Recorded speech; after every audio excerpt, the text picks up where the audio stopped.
Welcome back to perfectly Padhaku. और क्या चल रहा है लाइफ में। तो आज हम डिस्कस करने जा रहे हैं दी चैप्टर नेकलेस। और मेरा नाम है तेजस्वी। तो चलिए शुरू करते हैं। तो चैप्टर की शुरुआत हम इंट्रो से करते हैं। तो यहाँ पर एक मटिल्डा नाम की लेडी है जिनके पास ग्रैंड पार्टी का इनविटेशन है, बट इनके पास ना कोई ज्वेलरी नहीं है पहनने के लिए। तो ये क्या सोचती है ना कि मैं अपनी फ्रेंड से जो एक नेकलेस को बोरो कर लेती हूँ एंड देन उसको खो भी देती है। तो आगे क्या होता है चैप्टर में जानने के लिए वीडियो के एंड तक बनी रहिए। एंड इससे भी पहले हमारे पास में 2 क्वेश्चंस है। पहला है, देखो बेसिकली ये जो डबल एम ई है ना वो शॉर्ट फॉर्म है मैडम का। बेसिकली ये स्टोरी है फ्रांस की, तो वहाँ पर रिस्पेक्ट के लिए मैडम लॉयज़ल बोलते हैं। तो मैडम लॉयज़ल कैसी इंसान है और वो अपनी लाइफ में नाखुश क्यों है। सेकंड क्वेश्चन है कि उनके हस्बैंड कैसे इंसान है। तो चैप्टर शुरू करते हैं अब।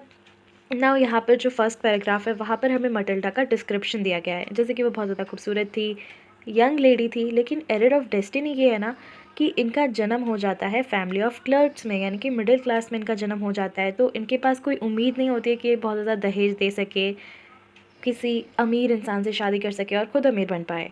तो इनकी शादी हो जाती है एक क्लर्क से जो कि काम करते हैं बोर्ड ऑफ एजुकेशन में। एंड मटिल्डा जो है बहुत ही सिंपल सी है लेकिन नाखुश है। यही तो हमारा क्वेश्चन है ना कि मटिल्डा नाखुश क्यों है लाइफ में। तो इसका आंसर अब हमें इस पैराग्राफ में मिलेगा। बेसिकली इनको क्या है ना कि लाइफ में ऐशो आराम की ज़िंदगी चाहिए इनको, लेकिन होता है कि जन्म भी इनका मिडिल क्लास में हुआ है, शादी भी मिडिल क्लास में हुई है। तो इसलिए ये हमेशा ही इस बात से सफ़र करती है कि कितना गरीब सा घर है हमारा, शैबी वॉल्स है, एकदम रंग उतरा हुआ है, और जो वॉन चेयर्स का मतलब है घिसी पिटी चेयर है, टूटी फूटी एकदम पुरानी सी चेयर्स है हमारी। तो ये सब बातें इनको बहुत ज़्यादा टॉर्चर करती हैं एंड इसी बात की वजह से इनको बहुत ज़्यादा गुस्सा भी आता है। तो देखो यहाँ पर हमें एक और एग्जांपल दिया गया है मटिल्डा का। तो बेसिकली डिनर टाइम पर ना जो हस्बैंड है वो टेरेंट को खोल देते, बेसिकली ऐसा कुछ दिखाई देता है, ठीक है ना। इसको खोल करके बोल देते हैं ओ द गुड पॉट बाय, इससे बेहतर और क्या ही हो सकता है। ऐसे इनकरेज करने की कोशिश करती थी। लेकिन मटिल्डा फिर भी जो है एलिगेंट डिनर्स के बारे में सोचती थी, एक्सक्विजिट फूड के बारे में, यानी शानदार एकदम खाना के बारे में सोचती थी, मार्वलस डिशेस, अद्भुत व्यंजन के बारे में सोचती थी। बट रियलिटी में तो उसके पास कोई फ्रॉक भी नहीं था, ज्वेलरीज भी नहीं थी पहनने के लिए, कुछ भी नहीं था। तो इसलिए ना मतलब इसको वही चीज़ें पसंद थी जो इसके पास नहीं थी एंड इसके बारे में सोच सोच के वो परेशान होती रहती थी। एंड इफ़ आपको याद हो एसएसटी में भी हमने पढ़ा है कि जो लोग ना चीज़ों को ज़्यादा पसंद करते हैं ना, उससे लगाव होता है ना जिनको, उनको मटेरियलिस्टिक बोलते हैं। मटिल्डा बिल्कुल मटेरियलिस्टिक है ना। इनकी एक अमीर दोस्त भी है जो कि इनकी स्कूलमेट है at the convent. Convent basically एक ऐसा स्कूल होता है जहाँ पर प्रिंसिपल से लेकर के टीचर तक सभी लोग नन होते हैं, ठीक है। इनके यहाँ पे भी इनको विज़िट करना पसंद नहीं था, ये क्योंकि इनको बहुत ज़्यादा जेलसी होती थी, क्योंकि वो अमीर थी, इनको चीज़ों से लगाव है। तो बहुत ज़्यादा ही इनको डिसअपॉइंटमेंट होता था, एकदम डिप्रेशन में हो जाती थी, रोने धोने वाला चीज़ चलता था, बहुत दिनों तक वो ऐसा सोचती रहती थी। तो एक इवनिंग में जो हस्बैंड होता है वो घर आता है बहुत ज़्यादा खुशी से, इनके हाथ में एक लार्ज एनवेलप होता है। तो यहाँ से हमारी जो है बेसिक कहानी शुरू होती है। Here he said here is something for you. तो देखते हैं आगे क्या है, मतलब लार्ज एनवेलप में। ऑब्वियसली मेजॉरिटी ऑफ द लोगों को पता है कि इस एनवेलप में ग्रैंड पार्टी का इनविटेशन है, फिर भी एक्साइटमेंट बनी रहनी चाहिए वीडियो में। तो यहाँ पर मटिल्डा जो है एनवेलप में से वो जो कार्ड होता है उसे निकालती है। उसमें लिखा होता है the minister of public instruction and madame George Ramponneau ask the honour of madam and mister Loisel's company Monday evening Jan 18 at the minister's residence. तो 18 Jan को है, मंडे को है, इवनिंग में ये जो है बॉल पार्टी है। तो मटिल्डा ना खुश होने की जगह हो जाती है गुस्सा और बोलती है what do you suppose I want with that. तो हस्बैंड कहते हैं बट मुझे तो लगा था तुम खुश हो जाओगी, वैसे भी तुम ज़्यादातर बाहर जाती नहीं हो और ऐसे जो एलिगेंट पार्टीज़ होती है उसमें जाना तुम्हें बहुत ज़्यादा अच्छा लगता है, और यहाँ पर पूरा ऑफिशियल वर्ल्ड देखने को मिलेगा, बहुत ज़्यादा सिलेक्टेड लोग आएंगे, और ये सब बातें बता करके उसे मनाने की कोशिश करता है। लेकिन फिर भी जो मटिल्डा होती है वो इरिटेटेड आई से देखती है उसको एंड कहती है कि what do you suppose I have to wear such a thing at that. क्या पहनूँ, नहीं तुम ही बताओ ना क्या पहनूँ मैं, एकदम गुस्से में बोलती है। एंड हस्बैंड कहते हैं कि हाँ ये तो मैंने सोचा ही नहीं था। एंड कहते हैं कि ना हम जब थिएटर में जाते हैं जो ड्रेस पहनती हो वो भी अच्छी है। तो हस्बैंड ना बेसिकली साइलेंट होते हैं, अंदर से उनको सदमा लगा हुआ होता है एंड उनको बेचैनी भी होती है। डिस्मे का मतलब बेचैनी होती है, पता नहीं क्या ही डिसीजन आएगा ये सोच कर थोड़ा बेचैनी भी होती है उनको। एंड कहते हैं what is the matter, what is the matter. तो मटिल्डा जो है अपने आंसुओं को पोंछते हुए कहती है नथिंग, कुछ नहीं, बस मैं इस पार्टी में नहीं जा सकती क्योंकि मेरे पास कोई खूबसूरत ड्रेस नहीं है। तुम अपने किसी ऐसे कलीग को दे दो ये कार्ड जिसकी वाइफ जो है मुझसे ज़्यादा सूट करे उस पार्टी में, जिसके पास मुझसे ज़्यादा सुंदर ड्रेसेस हो। जो हस्बैंड होता है वो थोड़ा सा उदास होता है बट फिर भी कहता है कि चलो कोई नहीं मटिल्डा, देखते हैं, तुम बताओ तुम्हें कितने पैसे चाहिए होंगे एक अच्छा सा कॉस्ट्यूम खरीदने के लिए। तो मटिल्डा सोचती है थोड़ा बहुत, क्योंकि देखो इमीडिएट रिफ्यूज़ल भी नहीं आना चाहिए ना, क्या इतने पैसे, ऐसा कोई रिएक्शन भी नहीं आना चाहिए। तो थोड़ी देर सोचती है मटिल्डा और फिर कहती है कि 400 फ्रांसेस काफ़ी रहेंगे मेरे लिए। तो इसकी बिहाइंड द स्टोरी ये है ना कि जो हस्बैंड है उन्हें ना गन खरीदनी होती है। बेसिकली आने वाले जो समर्स होते हैं ना उनमें इनको हंटिंग पार्टी ज्वाइन करनी होती है। इसमें बेसिकली ये लोग शूट करते हैं, लार्क्स जो है ऐसे बर्ड होते हैं, उनको ये लोग संडेज़ को शूट करते थे। तो फिर भी जो है इन्होंने कुर्बानी दी थी एंड कहते हैं कि हाँ ठीक है, ये रख लो 400 फ्रांसेस और एक अच्छी सी ड्रेस खरीद लेना। तो इसी के साथ में नया पैराग्राफ नए क्वेश्चन देखते हैं। उससे पहले जो पुराने क्वेश्चन थे उनको सॉर्ट आउट करते हैं। तो देखो फर्स्ट पैराग्राफ में हमने देख लिया था कि मटिल्डा कैसी इंसान है। नाउ यहाँ पर हमें पता चल गया कि वो अनहैप्पी क्यों है, और उसके बाद में हमें ये भी पता चल जाता है मिस्टर लॉइजल है, वो एक क्लर्क है, मिडिल क्लास फैमिली से बिलोंग करते हैं और ज़्यादा केयरिंग है। और तो और उन्होंने अपने करीबन 400 फ्रांसेस कुर्बान कर दिए ड्रेस खरीदने के लिए। Now read and find out के दो क्वेश्चन हमारे पास और है। पहला क्वेश्चन ये है कि एक फ्रेश प्रॉब्लम आती है इनके सामने और इस प्रॉब्लम को ये लोग सॉल्व कैसे करते हैं। तो देखते हैं। देखो अब जो है मैडम लॉइजल जो है वापस से उदासी होने लग रही है, तो वापस से जो है इनका डायलॉग ये आ रहा है कि what is the matter with you, what is the matter with you. देखो इस चैप्टर में ज़्यादातर डायलॉग जो है मिस्टर लॉइजल का ये है कि what is the matter with you, what is the matter with you. And जो मटिल्डा है वो बार बार पे कह देती है मुझे नहीं जाना पार्टी में, मेरे पास ड्रेस नहीं है, मेरे पास ज्वेलरी नहीं है, मेरे पास ये नहीं है, वो नहीं है, मुझे नहीं जाना, तुम देख लो। तो यहाँ पर ये पूछते हैं तो मटिल्डा जो है जवाब देती है कि मेरे पास कोई ज्वेलरी है नहीं पहनने के लिए, मेरे पास तो कुछ है नहीं, मैं तो गरीब सी दिखूंगी, तो मुझे नहीं आना पार्टी में, तुम देख लो। एंड मोमेंट पे मना कर दिया मतलब। नाउ जो हस्बैंड होते हैं वो रिप्लाई करते हैं कि तुम कोई नेचुरल फ्लावर्स भी तो पहन सकती हो इस सीज़न में, जो चीक लगेंगे, ट्रेंडिंग में भी है। बट फिर भी वो नहीं मानती है, कहती कि नहीं मैं तो भाई अमीर सारी लेडीज़ आएंगी, उनके सामने मैं तो गरीब दिखूंगी, ये वो ऐसे करके वो बहुत ज़्यादा गुस्से में आ जाती है। तो यहाँ पर ना फिर हस्बैंड कहते हैं कि अरे हाउ स्टूपिड वी आर, तुम्हारी जो रिच फ्रेंड है मैडम फॉरेस्टर, उसके पास से भी तो हम बोरो कर सकते हैं ना कोई ज्वेलरी। तो मटिल्डा भी कहते हैं कि हाँ बात तो सही है, मैंने सोचा ही नहीं था इस बारे में। एंड देन अगले ही दिन जो है मैडम फॉरेस्टर के पास जाती है। अब देखो कोई ऐसी वैसी तो है नहीं, हमारी मटिल्डा है ये ना बहुत सारी चीज़ें देखती है, जैसे ब्रेसलेट देखती है, फिर कॉलर ऑफ पर्ल्स देखती है, वेतन cross of gold and jewels of admirable workmanship, और बहुत सारी चीज़ें देखती है एंड कहती है बस इतना ही है तुम्हारे पास। मतलब मैडम फॉरेस्टर को भी कॉम्प्लेक्स फील करवा दिया मटिल्डा ने। मैडम फॉरेस्टर वो कहती है अरे ऐसी बात नहीं है, बहुत सारी चीज़ें मेरे पास में, वो तो मुझे ना पता नहीं कि तुम्हें कौन सी चीज़ अच्छी लगेगी। देन चलो फिर उसे फाइनली जो है एक ब्लैक सैटिन बॉक्स मिलता है, उसमें जो है नेकलेस ऑफ डायमंड्स होता है, जो कि मटिल्डा को काफ़ी ज़्यादा पसंद आ जाता है एंड वो उसे बोरो कर लेती है। तो अब फाइनली आता है बॉल पार्टी का दिन। तो अब देखो ये जो चैप्टर है इसमें ये इतना जो पैराग्राफ है ना, यहाँ पर ही सारी एकदम बहुत ही हैप्पी हैप्पी सी बात है, जैसे smiling and full of joy, elegant, great success, dancing with enthusiasm, victory, sweet to her heart, ये सारी अच्छी अच्छी चीज़ें सिर्फ इसी पैराग्राफ में है। इससे पहले भी मटिल्डा दुखी थी एंड इस पैराग्राफ के बाद में भी मटिल्डा दुखी ही होने वाली है, इनफैक्ट ज़्यादा दुखी होने वाली है। तो बॉल पार्टी के दिन तो बहुत ज़्यादा सक्सेसफुल दिन था, सब लोग उसको पूछ रहे थे एंड सब कुछ काफ़ी अच्छे से हो गया। नाउ 4 बज चुके हैं, सब लोग थक चुके हैं, फिर अब जो है घर जाने का समय आ जाता है। तो इसमें भी एक सीन ये होता है ना कि मटिल्डा के पास ड्रेस तो है, 400 फ्रांसेस का ड्रेस खरीद करके लाई है, लेकिन ज्वेलरी भी थी, चलो बोरो कर ली थी, लेकिन ना जो रैप यानी हम कह सकते हैं शॉल होता है ना, तो वो तो गरीब सा ही था, थोड़ा सा फटा हुआ था, तो उसमें भी उसको एम्बैरेसमेंट फ़ील हो रहा था।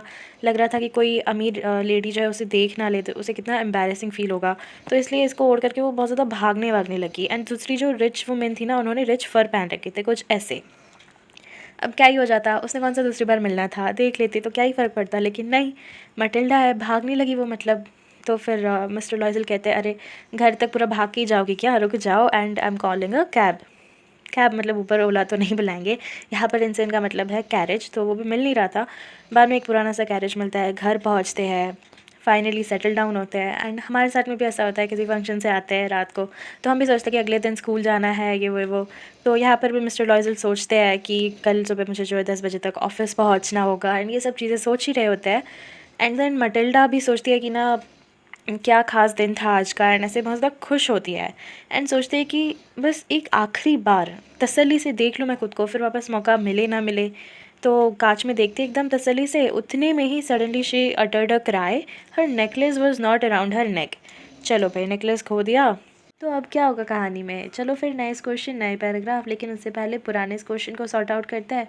पहले क्या हुआ था, देखो ज्वेलरी नहीं मिल रही थी तो ज्वेलरी बोरो कर ली, एंड देन उसी ज्वेलरी को खो दिया, यही था इनका नया प्रॉब्लम। तो अब क्या करेंगे, मैडम लॉइजल एंड उनके हस्बैंड। जानने के लिए वीडियो के एंड तक बने रहना। और फिर उसको रिप्लेस कैसे करते हैं ये भी देखने वाली बात है। तो मिस्टर लॉइजल वो एक तो आधे अनड्रेस थे, कहते हैं व्हाट इज़ द मैटर। वापस इनका यही डायलॉग है पूरे चैप्टर में, what is the matter. And then मटरला कहती है भाई मैंने तो खो दिया नेकलेस। जिसमें बेचैनी हो रही थी बिल्कुल ही कि what, how is that possible, ये तो हो ही नहीं सकता ऐसे ऐसे।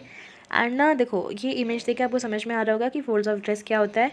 एंड क्लॉक कुछ ऐसा दिखाई देता है। दोनों के फोल्ड्स में चेक करते हैं कि कहीं फंस गया हो। पॉकेट्स में देखते हैं, जहाँ दे सकते थे वहाँ इन्होंने ढूंढने की कोशिश की अपने नेकलेस को, बट इनको नहीं मिला। फिर ये पूछते हैं कि ना मिनिस्टर के हाउस में तो नहीं छोड़ के आ गई तुम। तो कहती नहीं नहीं, जो बाहर आते वक्त तो मैंने फ़ील किया था कि मेरे पास नेकलेस है। तो क्या हमने कैब में छोड़ दिया है नेकलेस को। तो क्या सोचते हैं कि क्या तुमने नंबर नोटिस किया था। तो दोनों ने ही नोटिस नहीं किया हुआ होता है। देन दोनों ही एक दूसरे की तरफ बहुत ही एकदम निराशा से देखते हैं। यहाँ पर जो मिस्टर लॉइजल होते हैं वो कहते हैं कि जिस रास्ते से हम लोग आए हैं उस रास्ते पर भी एक बार मैं जो है देख करके आ जाता हूँ। वैसे तो गिरा होता तो आवाज़ तो आती हमें, बट फिर भी एक बार देख करके आ जाते हैं। तो मडला जो होती है वो अभी भी इवनिंग गाउन में होती है, उसकी हिम्मत नहीं हो रही थी बेड पर जाने की भी। तो करीबन 7 बज जाते हैं, हस्बैंड घर पे आते हैं बट उनके हाथ कुछ लगा नहीं होता। फिर वो पुलिस के पास जाते हैं, कैब ऑफिसेज में जाते हैं, न्यूज़पेपर्स में एडवर्टाइजमेंट डालते हैं, रिवॉर्ड ऑफ़र करते हैं, बहुत सारी चीज़ें करते हैं। जो कर सकते थे वो सब कुछ करके देख लेते हैं वो लोग। फिर भी इनकी जो सारी उम्मीदें होती है वो सारी निराशा में बदल जाती है। एंड देन मिस्टर लॉइजल जो होते हैं वो कहते हैं कि तुम अपनी फ्रेंड को एक लेटर लिखो कि तुमने जो नेकलेस है उसका क्लैस्प यानी कि हुक जो होता है वो तोड़ दिया है, तो उसको हमने रिपेयर करने के लिए डाला है, तो थोड़ा सा टाइम लगेगा, हम तुम्हें रिटर्न कर देंगे। तो मटिल्डा लिखती गई जो हस्बैंड बोल रहे थे वो। तो हफ्ता भी ख़त्म हो गया। देखो यहाँ पर ना लिखा हुआ है बेसिकली लॉइजल ओल्डर बाय 5 ईयर्स। देखो जो मिस्टर लॉइजल है उन्होंने कहा कि अब हमें इस ज्वेलरी को रिप्लेस करना होगा। यही इन्होंने सबसे गलत डिसीजन लिया, इसलिए यहाँ पर लिखा भी गया है कि मटिल्डा से 5 साल बड़े हैं मिस्टर लॉइजल, फिर भी ये गलती की है। एनीवेज तो फिर ये लोग पैलेस रॉयल शॉप में जाते हैं। वहाँ पर चैप्लेट ऑफ डायमंड्स इन्हें बिल्कुल सेम मिल जाता है नेकलेस जैसा उन्होंने बोरो किया था, बट उसकी कॉस्ट होती है 40,000 फ्रांसिस। देखो 400 फ्रांसिस में तो उनके मतलब चेहरे पेल पड़ रहे थे। अब 40,000 फ्रैंक्स तो कितनी बड़ी अमाउंट हो गई। फिर बार्गेन करने के बाद में 36,000 तक पहुँचे, बट फिर भी एक बड़ी अमाउंट है ना ये। तो देखो जो मिस्टर लॉइजल है उनके पिताजी की ज़मीन और उनके पास में करीबन उनके पास 18,000 फ्रैंक्स उन्होंने खुद से इकट्ठा किए और फिर दूसरे जो है बोरो किए, ऐसे प्रोमिस किए कि हाँ अभी लौटा दूंगा कल, ये वैसे करके बहानेबाजी कर करके जैसे तैसे बोरो किए इन्होंने। और फिर नेकलेस ख़रीद करके मैडम लॉइजल जो है मैडम फॉरेस्टर के पास जाती है। और जो मैडम फॉरेस्टर होती है ना वो कहती है कि तुम्हें ना थोड़ा सा जल्दी लौटा देना चाहिए था, क्या पता मुझे ज़रूरत पड़ जाती। देखो पहली बात मैडम फॉरेस्टर अमीर है, उसको क्या ही ज़रूरत पड़ने वाली थी। एनीवेज तो मैडम फॉरेस्टर तो बॉक्स को देख खोल करके भी नहीं देखती है। मैडम लॉइजल ऐसे बहुत ज़्यादा डर रही थी कि पता नहीं क्या सोचेगी मेरे बारे में। इफ़ उन्हें पता चल गया कि ये तो सब्सटीट्यूशन है और फिर क्या पता मुझे चोर समझ ले, ये वो इतना क्या ही डरना था, पता चल जाता, जान तो नहीं ले लेती ना। फिर भी इतना डरी थी। एनीवेज उसके बाद में जो है मैडम लॉइजल को जो है काफ़ी ज़्यादा प्रॉब्लम्स फेस करनी पड़ती है ऑब्वियसली ना। मतलब इतना सारा उन्होंने लोन ले रखा है, उसको पे भी तो करना है ना। तो जो मेड होती है उनको छुट्टी दे देता है, खुद उनका काम करना पड़ता है, सारा किचन का काम सीखना पड़ता है, बर्तन मांजने पड़ते हैं, कपड़े धोने पड़ते हैं, बहुत सारे मतलब जो काम होते हैं ना किचन के, घर के, बहुत सारे काम उनको करने पड़ते हैं। एंड अब जो है हमारी मटिल्डा थी उनकी सांस वास फूलने लग जाती थी काम करते वक्त। और मटिल्डा जो है ना आम कपड़े पहनती थी, cloth like a women of the people, बिल्कुल नॉर्मल कपड़े पहनती थी। फिर जो है कभी भी ग्रोसरी शॉप पर जाती थी या कहीं पर भी जाती थी ना तो हमेशा बार्गेनिंग करती थी। एंड सो मतलब जो लास्ट जैसे आने होते हैं बहुत ही कम अमाउंट जो होता है ना करेंसी का, वो तो मतलब पाई पाई जमा करने की कोशिश करती है, पाई पाई बचाने की कोशिश करती है यहाँ पर मटिल्डा। एक भी पैसा वेस्ट नहीं होना चाहिए। तो हस्बैंड होता है वो भी शाम को काम कर रहे होते हैं, मर्चेंट्स के वहाँ पर अकाउंटेंट का काम करते हैं, वो भी बहुत ज़्यादा ओवर टाइम करते हैं। एंड फाइनली 10 सालों के बाद में जो है इनका लोन कंप्लीट हो जाता है। बट 10 साल किसे कहते हैं। तो उसके बाद में जो है मैडम लॉइजल भी थोड़ी बूढ़ी सी दिखाई देने लग जाती है। का जो ड्रेसिंग सेंस था ऑफ कोर्स वो तो बहुत ज़्यादा ख़राब हो चुका था। बाल भी एकदम बिखरे बिखरे से होते हैं। ऑफ कोर्स टाइम का ही मिलता होगा उन्हें बाल वाल बनाने का। आपने देखा होगा हमारे घर पे जो मेड आते हैं, हेल्पर्स आते हैं, उनको भी देखा होगा उनके बाल भी ऐसे बिखरे बिखरे से होते हैं, उनके हाथ जो है लाल होते हैं, उनका बोलने का एक अलग ही टोन होता है, लाउड टोन में बोलते हैं। आई एम श्योर आपने भी सुना ही होगा। पर अभी भी हमारी मटिल्डा जो है जब हस्बैंड घर पे नहीं होते हैं, ऑफिस में होते हैं, तब जो है विंडो के सामने देख करके सोचते हैं कि वो इवनिंग पार्टी के बारे में सोच रहे होते हैं। अभी भी मतलब इवनिंग पार्टी का भूत उतरा नहीं है ना। वो सोचती है कि मतलब कितनी खूबसूरत दिख रही थी वो। उसके बाद में ये सोचती है कि यदि उनसे वो नेकलेस नहीं खोया होता तो मतलब कहाँ से कहाँ पहुँच जाते ना वो लोग, कितना प्रोग्रेस कर लिया होता उन लोगों ने लाइफ में। How singular is life, how full of changes, how small thing can रूइन और सेव वन। छोटी सी तो बात थी, नेकलेस ही तो खोया था। तो एक संडे को मटिल्डा जो होती है वो ऐसे ही टहल रही होती है एंड उन्हें कौन मिलता है, एक वुमेन होती है अपने बच्चे के साथ में चल रही होती है। ऑफ कोर्स वो हमारी मैडम फर्स्टर थी। तो still young, still pretty, still attractive, एकदम अफेक्टेड हो जाती कि अब तो मुझे उनसे बात करनी ही चाहिए एंड वैसे भी पैसे भी सारे चुका दिए हैं मैंने, तो अब तो बात करनी चाहिए। तो एकदम ऐसे एक्साइटमेंट में ऐसे बोलते हैं कि गुड मॉर्निंग जेन। जेन इनका नाम है बेसिकली, जेन फॉरेस्टर। चैप्टर में ही पहली बार हमें ये पता चली है बात। तो देखो ये सबसे ज़्यादा एम्बैरेसिंग मोमेंट है जब आप किसी को गुड मॉर्निंग ऐसे बोलते हो एंड सामने वाला आपको पहचानता भी नहीं है। तो जो मैडम फर्स्टर होती है कहती है कि but madam I don't know you, you must be mistaken. एक तो अपनी दोस्त को नहीं पहचान पा रही, कैसी दोस्त है मैडम फॉरेस्टर। तो फिर इससे भी ज़्यादा एम्बैरेसिंग है कि ना मटिल्डा को खुद अपना नाम बताना पड़ रहा है कि no I am Matilda Loisel, मैं मटिल्डा, तुम्हारी प्यारी मटिल्डा हूँ मैं। तो मैडम फ्रस्ट्रेट होती है, हर friend uttered a cry of astonishment, oh my poor Matilda, how have you changed, कितनी बदल गई हो, देखो ये हमारी प्यारी सी मटिल्डा और ये हमारी मैडम फॉरेस्टर।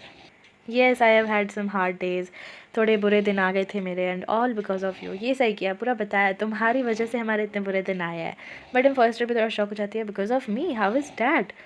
तो मटिल्डा बता दी कि तुम्हें याद है वो डायमंड वाला नेकलेस हमने तो उससे बोरो किया था बॉल पार्टी में जाने के लिए। तो मैडम फॉरेस्टर कहती है हाँ बिल्कुल। फिर मटिल्डा कहती है कि वो मैंने खो दिया था एक्चुअली। तो मैडम फॉरेस्टर कहती है कि बट वो तो तुमने लौटा दिया था ना मुझे। तो जो मटिल्डा होती है वो पूरी महाभारत कहानी बताती है कि हाँ हमने तुम्हें लौटाया नहीं था, उसको रिप्लेस किया था। और तुम तो जानती हो हमारे लिए आसान नहीं था ये लोन पे करना, 10 साल लग गए, बट फाइनली अब जो है मैं बहुत ज़्यादा खुश हूँ, पूरा लोन हमने कंप्लीट कर लिया और ये सब बताती है। तो देखो इतनी सारी बातें जो मटिल्डा ने बताई है, मैडम फॉरेस्टर पहले तो शॉक होती है, सोचती है, एक सेकंड रुको, सोचने का टाइम दो, एंड ऐसे करके बोलती है सोचने के बाद में कि तुम ये कह रही हो कि तुमने मेरा डायमंड का नेकलेस रिप्लेस करने के लिए असली डायमंड का नेकलेस खरीदा। तो मटिल्डा कहती है हाँ। तो मैडम फॉरेस्टर कहती है, पहले तो उसके दोनों हाथ पकड़ के कहती है कि ओह माय पुअर मटिल्डा, अरे मेरी भोली मटिल्डा, वो तो नकली था, मेरा वाला जो नेकलेस था वो नकली था, मेरे वाले नेकलेस की तो 500 फ्रेंड्स से ज़्यादा कीमत भी नहीं होगी। तो इसी के साथ आज का हमारा ये वीडियो समाप्त होता है। अगर वीडियो पसंद आया हो तो चैनल को सब्सक्राइब कर देना, लाइक और शेयर भी कर देना अपने दोस्तों में। So this was it, thanks for watching, bye.